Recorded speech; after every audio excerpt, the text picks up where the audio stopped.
En ce début d'année, là, j'ai fait, ressurgir, ce que ma psy appelle un événement post-traumatique. J'avais totalement enfoui, les émotions liées à cet événement-là. La vie a fait qu'en début d'année, ça m'est revenu, pleine tête. Je me suis retrouvée à devoir gérer 15 ans de colère d'un coup. Je vous mens pas, partout où j'allais, des personnes se battaient devant moi. J'ai même esquivé une droite dans le métro qui ne m'était pas destinée. Je tombais que sur des fous dans Paris qui m'agressaient verbalement. Littéralement, j'attirais à moi ce que inconsciemment je renvoyais en fait, et je savais pas du tout comment gérer ça, comment m'en débarrasser, et en même temps je voulais pas m'en débarrasser parce que ma colère elle prouvait que j'avais été victime de quelque chose et que bah c'était normal en fait. Déjà, ce que je peux vous conseiller, c'est de localiser votre émotion dans votre corps, la sentir littéralement, la nommer et lui mettre une couleur si possible. Au début, ma psy m'a conseillé d'écrire des lettres adressées aux personnes concernées, des lettres évidemment que je n'allais pas leur donner, mais vraiment qui déchargeaient ma haine.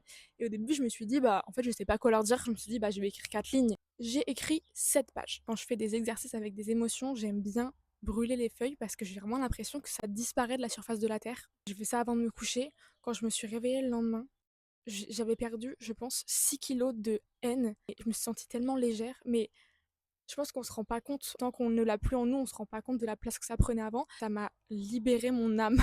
Je dis pas que j'en veux plus à ces personnes-là, mais ça me bouffe plus de l'intérieur en fait. Ça pour vous dire que vous avez le droit d'avoir la haine, vous avez le droit d'en vouloir à la terre entière. Les relations humaines, ça blesse, ça détruit les gens. Je pense que c'est humainement normal de ressentir des émotions et des fois de ne pas savoir les contrôler et des fois de les intérioriser puis de les ressortir plus tard. Je vous conseille en revanche, c'est de pas garder ça pour vous parce que le but c'est de vous soigner et pas que vous soyez détruit vous par la suite. Vous allez en souffrir et vous allez faire souffrir les gens autour de vous si vous ne vous en occupez pas. Voilà. Au final, c'est toujours pareil, mais choisissez autant que vous pouvez de vivre dans la paix. Entourez-vous correctement, faites-vous aider. Choisissez la paix, la joie et pas la haine des autres.